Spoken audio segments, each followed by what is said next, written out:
안녕하세요, 김상순입니다. 중국 전제정치 17번째 시간입니다. 중공의 스파이 기업으로 기술 도둑질에 앞장섰던 화웨이 그룹 창업주의 딸인 멍완저우 최고재무 책임자 겸 부회장이 3년간의 캐나다 억류 생활에서 벗어나서 귀국길에 올랐습니다. 유감스럽게도 한국의 언론들은 본질을 제대로 파악하지 못하고 멍완저우에게만 집중하고 있습니다. 우리가 주목해야 할 이 사건의 본질과 핵심은 무엇일까요? 멍완저우는 2018년 미국의 대이란 제재 위반 혐의로 미국 측 요청에 의해 캐나다에서 캐나다 경찰에 체포되었고, 미국은 캐나다와의 범죄인 인도 조약을 근거로 멍완저우를 미국으로 인도할 것을 캐나다에 요청했습니다. 그러나 중공은 이에 대한 반발로 중국에 있던 캐나다 외교관 마이클 코브릭과 사업가 마이클 스페이버 등 2명을 간첩 혐의 등으로 억류했고, 올해 8월 캐나다 사업가 마이클 스페이버에게 간첩죄를 적용해서 징역 11년을 선고했고, 외교관 마이클 코브릭은 선고를 앞두고 있었습니다. 선고를 얼마나 할지 상황을 보겠다는 중공의 심산이었던 거죠.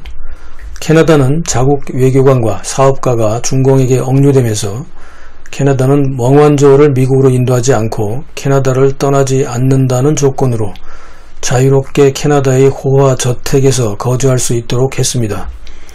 억류나 구금 상태는 아닌 거죠. 캐나다를 떠나지를 못할 뿐입니다. 9월 24일 미국 법무부는 멍완저우의 기소 연기에 합의했고, 특정 조건을 준수하면 기소를 전면 취소한다고 발표했습니다. 미 법무부는 멍 부회장이 일부 잘못을 인정하면 은행 사기 혐의는 추후 취소한다는 조건을 제시했지만 화웨이 자체에 제기된 혐의는 그대로 유지된다고 하네요.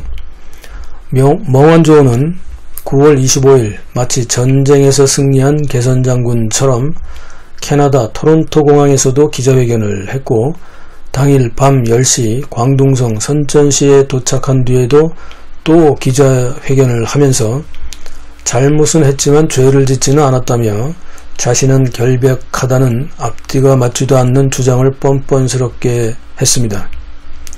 멍완저우는 비행기 안에서 중공을 상징하는 붉은색 옷으로 갈아입은 뒤 조국 중공의 도움으로 자신이 귀국할 수 있었다며 중공이 준비한 원고를 공항에서 받아서 읽으며 선전선동의 분위기를 띄웠습니다.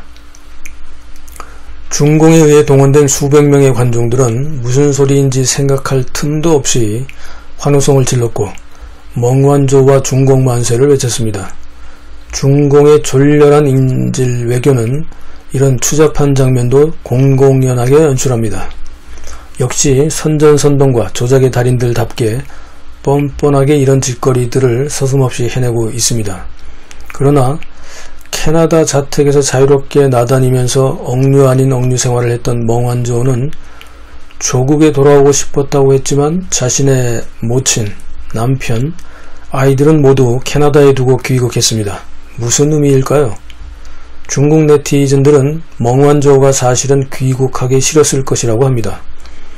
중공에게 무슨 일을 당할지 모르기 때문이라는 거죠. 게다가 멍완조는 캐나다 국적도 가지고 있습니다. 캐나다로 아이들에게 돌아가게 되면 그것도 귀국이 되는 거죠. 이중 국적을 가진 멍완조의 행동은 이중적이라는 비판을 받고 있습니다. 한편 중공에 의해서 간첩죄 등으로 강제 구금되었던 캐나다 외교관 마이클 코브릭과 사업가 마이클 스페이버 2명도 25일 새벽 캐나다에 도착했고, 쥐스탱 트리도 총리와 마크 가르노 외교부 장관 등이 직접 공항에 마중을 나가서 이들의 석방 귀국을 환영했습니다. 중공의 인질 외교는 어제 오늘의 이야기가 아닙니다.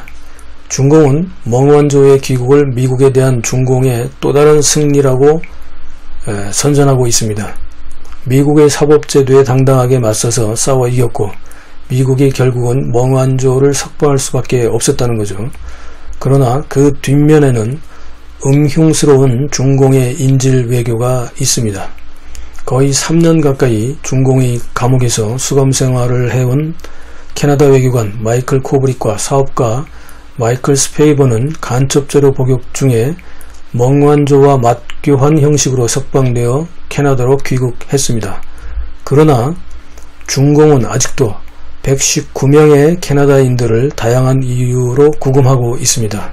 여기에는 종교적 범죄 혐의, 간첩죄 누명, 마약 범죄 연루 누명 등을 씌워서 구금된 사람들이며 이미 사형에 처한 4명은 빠졌습니다. 멍완조와 같이 중국과 캐나다 이중국적 국적자들에게는 캐나다 영사관의 접근을 차단하기 위하여 감옥에서 캐나다 국적 포기를 강요받고 있다고 합니다. 이들까지 포함할 경우 더 많은 사람들이 중공의 인질로 잡혀있는 것입니다. 한국의 언론들은 멍완조의 기소 연기 및 향후 취소 결정에 따라서 미중관계의 갈등 하나가 해소되었기 때문에 미중관계가 갈등에서 벗어나는 것이 아니냐는 섣부른 기사를 올리고 있습니다만, 그러나 중공의 관변학자들조차도 미중 갈등의 악화에는 별다른 영향을 주지 못할 것으로 보고 있습니다.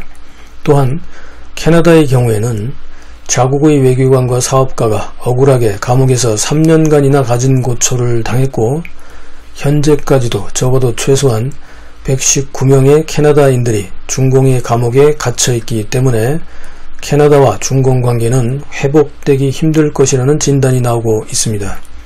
특히 조기 총선을 통해 승리는 했지만 과반 의석 확보에 실패한 트리도 총리 내각은 캐나다 국민들의 반중 여론에 따라 중공에 대해 강경정책을 펼칠 것으로 예상이 됩니다. 트리도 총리는 중공의 인질 외교에 대해 강하게 비판하고 있습니다. 시청자 여러분, 멍완조의 석방과 관련된 기사에서 우리가 주목해야 할 것은 멍완조와 캐나다 2명의 교환 석방이나 미중관계의 화해 가능성이 아니라 바로 중공의 조잡하고 추악한 인질 외교에 대한 경각심과 이에 대한 우리의 사전 예방 및 대응책입니다. 중공은 믿을 수 없는 악의 집단이기 때문입니다. 특히 중국에 거주하고 있는 우리 교민들께서는 평소에도 각별히 주의하시기 바랍니다. 그들은 한국의 영사관도 해결해 주지 못하는 마약 범죄와 같은 누명을 씌워서 언제든 여러분들을 옥죄일 수 있기 때문입니다.